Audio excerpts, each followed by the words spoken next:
ये राजपाट की बात छोड़ो, आप भूखे प्यासे होंगे, मेरी मां ने आपके लिए 56 प्रकार के भोजन बनाए हैं, आप चल करके भोजन करिए।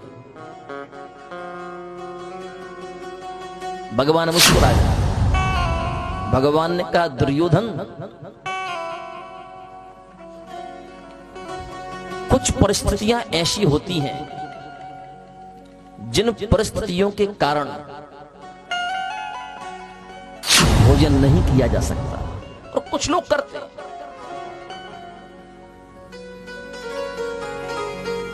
भोजन इन परिस्थितियों में होता है। कौन सी परिस्थितियों में होता है? पहला भोजन होता है अभाव में। पहली परिस्थिति क्या है? अभाव। आपके घर में कुछ खाने को है नहीं, गरीबी की परिस्थिति है। आप किसी व्यक्ति के घर गए, उसने कहा भैया भोजन कर लो, आपने कहा ठीक है भाई। आपके यहां अभाव था, आपने दूसरे घर भोजन कर लिया। दूसरा प्रतीक है प्रभाव। आप घर से भोजन करके आए हो, लेकिन आपका श्रेष्ठ व्यक्ति आपसे कहता नहीं, आपको भोजन करना पड़ेगा, एक तो खाना पड़ेगा, थोड़ा सा तो खाना पड़ेगा। तो उसके प्रभाव में आकर के आपके पेट के अंदर जगह नहीं भी है, लेकिन उसका मान रखने के लिए आपने थोड़ा सा खा लिया। इसको कहते हैं प्रभाव। और तीसरा होता है भाव। दुर्योधन, किसी किसी के अंदर भाव ऐसा होता है कि बिल्कुल भी इच्छा ना हो, लेकिन उसके चेहरे को देख करके ऐसा लगता है कि नहीं, यदि हमने यहां पर भोजन नहीं किया, इसका दिल टूट जाएगा। बड़े भाव से इसने भोजन बनाया है, बड़ी श्रद्धा से इसने भोजन बनाया है, इसलिए करना चाहिए। दुर्योधन, लेकिन मेरे पास कोई अभाव नहीं है, मैं परिपूर्ण हूं, इसलिए मैं भोजन नहीं कर सकता। प्रभाव, तुम्हारा प्रभाव मेरे ऊपर कभी पड़ नहीं सकता। मैं दुनिया पर प्रभाव डालने वाला हूं, तुम्हारा प्रभाव मेरे ऊपर क्या पड़ेगा, इसलिए भोजन नहीं कर सकता। तीसरी बात, तुम्हारे दिल के अंदर भाव है नहीं, इसलिए भी मैं भोजन नहीं कर सकता। उसी क्षण भगवान की नजर पड़ी विदुर जी पर। भगवान का ओहो, मैं तो ध्यान ही भूल गया था। दुर्योधन, अभाव प्रभाव भाव तो एक अलग विषय है। मैं आज तो तुम्हारे घर भोजन वैसे भी नहीं कर सकता, क्योंकि आज का मेरा जो निमंत्रण है ना, विदुर काका के घर पर है। हजारों लाखों लोग खड़े थे, हजारों लाखों करोड़ों लोगों के सामने जैसे मेरे प्रभु ने विदुर जी का नाम लिया ना, कि आज का मेरा निमंत्रण विदुर काका के घर पर है। विदुर के आंखों से आंसू झर पड़े, विदुरानी फूट फूट करके रो पड़ी। विदुर ने कहा, तू पागल है, अब यहाँ पर हमको ज्यादा समय तक नहीं रुकना चाहिए। वो छलिया है, वो पक्का हमारे घर आएगा खाने को, घर में कुछ खाने के लिए है नहीं। तू चलना, घर पर जल्दी कुछ ना कुछ व्यवस्था करते हैं, तू घर की साफ सफाई कर, मैं ग्वालों की बजरिया से माखन के लड्डू लेकर के आता हूं। विदुरानी घर में जाकर के घर की साफ सफाई करने लगी। विदुर जी ग्वालों के बजरिया चले गए, लेकिन यहां पर दुर्योधन पूछता है कि जिसके घर में खाने के लिए एक अन्न का दाना नहीं, वो आपको क्या खिलाएगा? भगवान कहते हैं, इसकी मुझे कोई परवाह नहीं है। उसने मुझे निमंत्रण दिया है, मेरा कर्तव्य बनता है कि उसके निमंत्रणों को स्वीकार करना। वो क्या खिलाएगा क्या नहीं खिलाएगा, वो उसकी जवाबदारी है। सिर्फ मेरा कर्तव्य है कि उसके आमंत्रणों को स्वीकार करना। दुर्योधन कहने लगा, ये तो बड़ा कट्टर है, पर एक बात बताओ, तुम द्वारिका से सीधे हस्तिनापुर आए, हस्तिनापुर से तुम्हारा हाथ पकड़ करके मैं अपने राज्य के अंदर लेकर के आया, तुमको विदुर मिले कब? तुमको निमंत्रण दिया कब? अब भगवान फंस गए। अहम भक्त पराधीना यस्यस्तंत्र इव द्विजा भगवान तो अपने भक्तों के अधीन है। भगवान अपने भक्त का मान रखने के लिए भी झूठ बोल जाते हैं। मानो भगवान कहना चाहते कि मेरे एक झूठ बोलने से मेरे भक्त का मान बढ़ता हो, तो वो एक झूठ बोलने में मुझे कोई पाप नहीं। भगवान ने कह दिया कि आज से कुछ महीने पहले विदुर काका ने मुझे पत्र लिखा था कि जब भी आप हस्तिनापुर आओ तो आपका प्रथम भोजन मेरी कुटिया पर हो। पत्र मिलने के बाद आज मैं पहली बार आया हूं, तो उसके निमंत्रणों को स्वीकार तो करना पड़ेगा। अब तो मुझे जाने दो। भगवान विदुर काका के उस कदली वन की ओर चल पड़े, चरण पादुका वहीं पर छोड़ दी। जैसे एक भगवान का भक्त भगवान के मंदिर में बिना चरण पादुका के जाता है ना, उसी प्रकार भगवान भी अपनी चरण पादुकाओं को त्याग करके अपने भक्त के महल की ओर दौड़ पड़े। विदुर घर पावना आज हरिया हरिया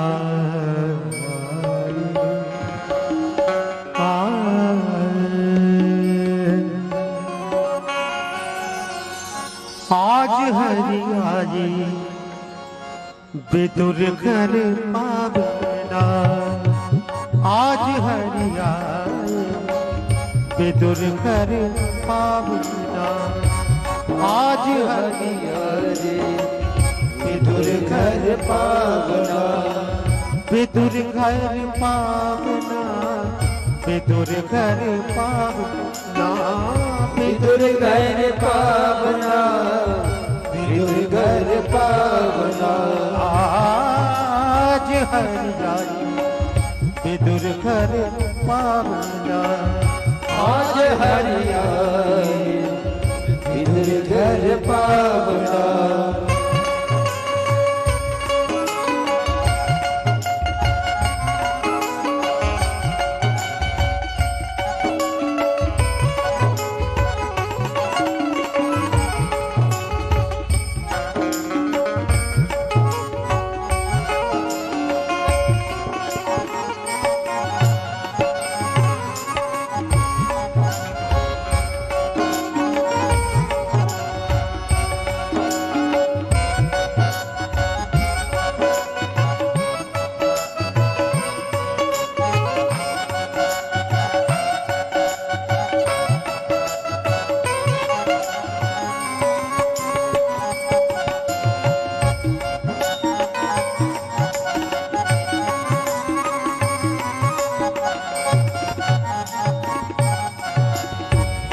विदुर नहीं घर थी विदुरानी विदुर नहीं घर विदुरानी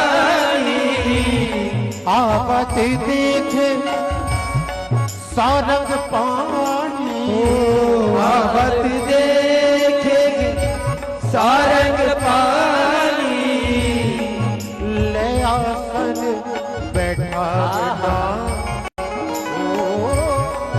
आसन बैठा आज हरियाली विदुर घर पावना आज हरियाली विदुर घर पावना विदुर घर पावना विदुर घर पावना विदुर घर पावना विदुर घर पावना।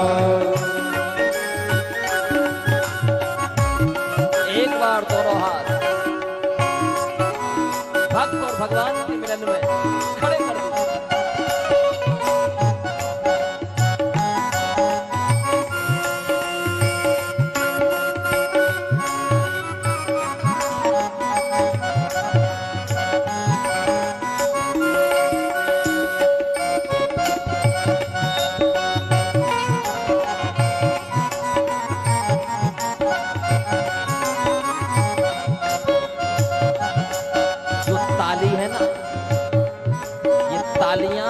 निःशुल्क है।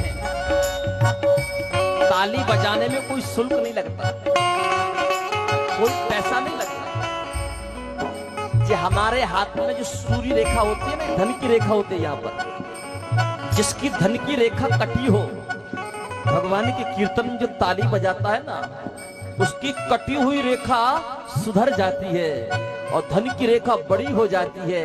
इसलिए अपनी अपनी रेखा को सुधारिए, भाग को सुधारिए, दोनों हाथ उठाइए, झूठ करके तालियों की सेवा करिए। जय हरि।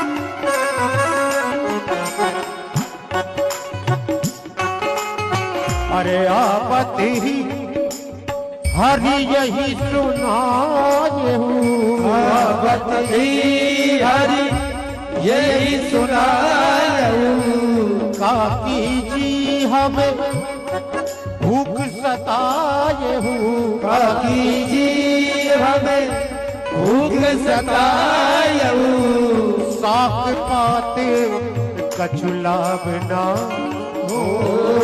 साग पात कछुला बना। आज हरि आए विदुर घर पावना, आज हरि आए विदुर घर पावना। आज हरि आए विदुर घर पावना, आज हरि आए विदुर घर पावना।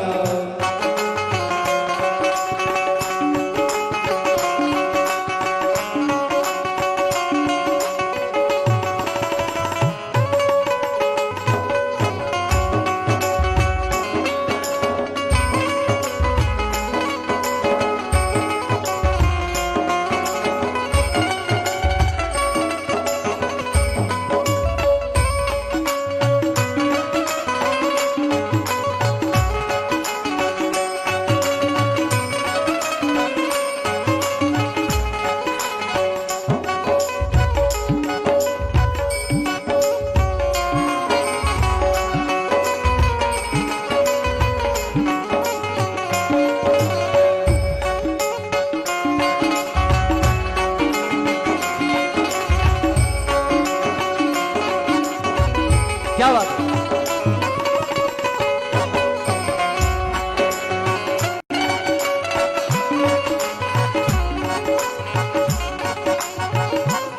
विदुरानी मन सोच भयो है, विदुरानी मन सोच भयो है। घर में आज कछु नहीं रहो है, घर में आज कछु नहीं रहो है। एक कदली फल ले आबना, ओ कदली फल ले आबना। आज हरि आए विदुर घर पावना, आज हरि आए विदुर घर पावना। आज हरि आए विदुर घर पावना, आज हरि आए विदुर घर पावना।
कदली कदली दूर गिराए वो, कदली कदली दूर गिराए वो, छिलके का प्रभु जी को भोग लगाए वो, छिलके का प्रभु जी को भोग लगाए। बड़े प्रेम से प्रभु पावना हो, बड़े प्रेम से प्रभु पावना, आज हरि आए विदुर घर पावना, आज हरि आए विदुर घर पावना, आज हरि आए विदुर घर पावना, आज हरि आए विदुर घर पावना।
इतने नहीं विदुर जी आए, इतने नहीं विदुर जो आए, विदुरानी पर बहुत निशाए, विदुरानी पर बहुत निशाए, घर की लाज गमाओ ना, ओ घर की लाज गवाओ ना,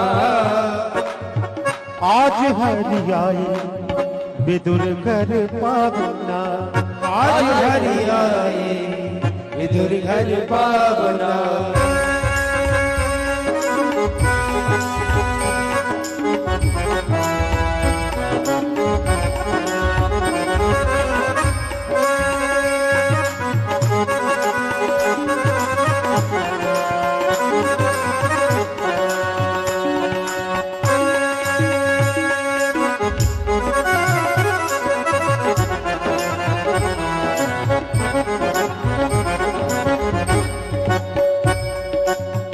सुनहु विदुर हम भाव के भूखे, वो विदुर हम भाव के भूखे, भाव बिना सब व्यंजन रूखे, भाव बिना सब व्यंजन रूखे,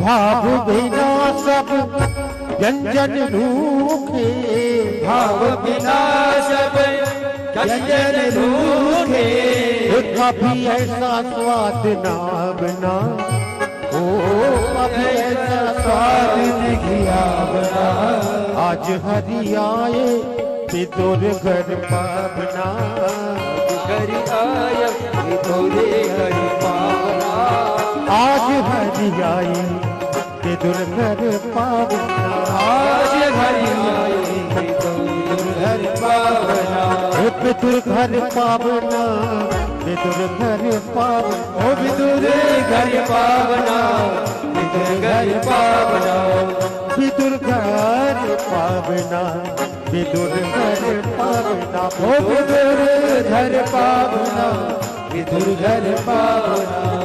आज हरि आए विदुर घर पावना, आज हरि आए विदुर घर पावना, पावना।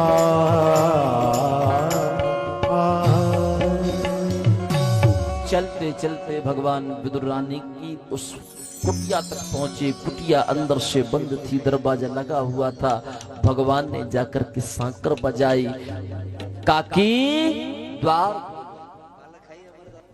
विदुर रानी उस समय स्नान कर रही थी। विदुर रानी ने आवाज लगा करके पूछा, कौन? भगवान ने कहा, काकी मैं द्वारिकाधीश।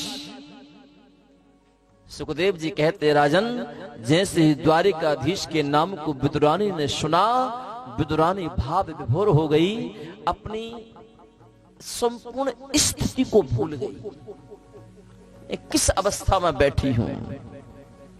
जिस स्थिति में स्नान करने के लिए बैठी थी ना विदुर रानी, उसी स्थिति में मेरे कृष्ण को दरवाजा खोलने के लिए दौड़ पड़ी।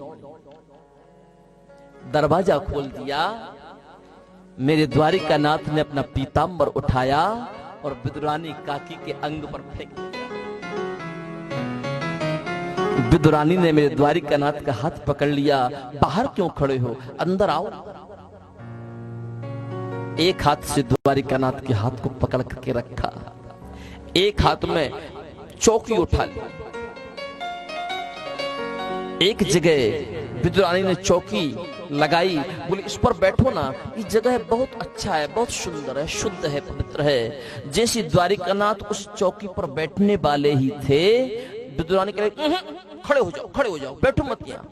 यहाँ पर मैंने गाय के गोबर से तो उसको शुद्धिकरण कर दिया, पर गौमूत्र मैंने नहीं सिंचित किया, इसलिए यहां से उठो। आधे द्वारिकानाथ बैठने वाले थे ना, उनको उठा दिया, फिर चौकी उठा ली, आगे बढ़ी, बोले ये जगह ठीक है, यहां पर बैठो। जैसे द्वारिकानाथ वहां पर बैठने को तैयार, बोले खड़े हो जाओ, यहां पर मैंने गंगा जल सिंचित नहीं किया, यहां पर भी थोड़ी सी कमी है। फिर द्वारिकानाथ का हाथ पकड़ लिया, फिर चौकी उठाई। सुखदेव जी कहते हैं, परीक्षित एक छोटी सी कुटिया के आंगन में मेरे द्वारिकानाथ को नचा दिया। अंत में उसी चौकी को उल्टी लगा दी, चौकी के पैर ऊपर हो गए और चौकी की जो छत थी वो नीचे हो गई। बोले द्वारिकानाथ, ये स्थान आपको बैठने के लिए बहुत सुंदर है, ये बैठो। यहाँ पर गौमूत्र भी सिंचित किया, गाय के गोबर का लेपन भी किया, गंगा जल भी सिंचित किया, बैठो ना। मेरे प्रभु ने ये भी नहीं देखा कि चौकी उल्टी है या चौकी सीधी है। उल्टी चौकी पर मेरे प्रभु बैठ गए। भगवान कहने लगे, काकी मुझे बहुत जोर से भूख लगी है, कुछ खाने को हो तो दे दो ना। विदुर रानी के घर में खाने को कुछ था नहीं। विदुर रानी कहने लगी, आप शांति से 2 मिनट बैठिए, मैं अभी अभी गई कदली वन से सुंदर ताजे ताजे केले के फल लेकर के आई। एक टोकरी उठा लेनी, टोकरी लेकर के कदली वन की ओर दौड़ पड़ी और टोकरी भर के कदली के फल केला लेकर के आई, द्वारिकानाथ के सामने बैठी। सुखदेव जी कहते हैं, परीक्षित अपने हाथों से विदुर रानी केले को छीनती जावे और केले को उठा करके फेंकती जावे, केले के छिलके मेरे द्वारिकानाथ को खिलाती जावे। विदुर रानी पागल हो गई, उसे ये पता नहीं चला कि क्या खिलाना चाहिए था, क्या फेंकना चाहिए था, लेकिन सब उसने उल्टा कर दिया। फल फल फेंकती गई, छिलके छिलके खिलाती गई। मेरे श्याम सुंदर भी आंख बंद करके प्रेम से केले के छिलके खाते रहे। सारी की सारी केले की छिलकों की केले के फल की टोकरी खाली हो गई। ग्वालों की बजरिया से विदुर जी लौटे। विदुर जी ने आवाज लगाई, विदुर रानी दरवाजा खोलो, वो छलिया आता होगा। विदुर रानी ने कही, आता नहीं होगा, वो तो कभी का आ गया है, आकर के देखो ना। विदुर ने कहा, जब आ गया तो तुमने उसे कुछ खिलाया कि नहीं खिलाया? बोले सब बात वहीं से करोगे कि आकर के भी देखोगे? सुखदेव जी कहते हैं, राजन जैसे विदुर जी ने आकर के देखा तो छिलका एक भी नहीं, फल ही फल बिखरे पड़े हैं। विदुर जी ने कहा, विदुरानी तू पागल हो गई, पूर्ण पर ब्रह्म 56 प्रकार के व्यंजनों को त्याग करके तेरी कुटिया पर आया और तूने इतना बड़ा अपराध कर दिया। फल खिलाने की जगह तूने केले के छिलके खिला दिए। जैसे विदुरानी की नजर केले के फलों पर पड़ी, फूट फूट करके रो पड़ी, कहने लगी मुझे तो पता ही नहीं चला कि मैंने इनको क्या खिलाया क्या नहीं खिलाया। जो हाथों में आ गया वो खिलाती गई, वो जो गिरता गया उसे गिराती गई। द्वारिकानाथ मुझे क्षमा कर दो, मुझसे बहुत बड़ी गलती हो गई, मेरी इस अज्ञानता का मैं प्रायश्चित करने को तैयार हूं। भगवान ने कहा नहीं काकी, इसमें आपका कोई दोष नहीं है।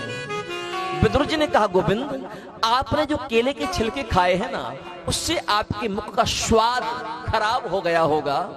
मैं माखन के लड्डू लेकर के आया हूं, ये माखन के लड्डू खा करके अपने मुख के स्वाद को आप ठीक कर लीजिए। सुखदेव जी कहते, राजन जैसे विदुर जी ने मेरे कन्हैया को माखन का लड्डू खिलाना चाहा, मेरे प्रभु ने हाथ पकड़ लिया। काका बुरा ना लगे तो एक बात कहूं? बोले हाँ कहो। बोले जो स्वाद काकी के केले के छिलकों में था, वो स्वाद आपके माखन के लड्डू में नहीं है।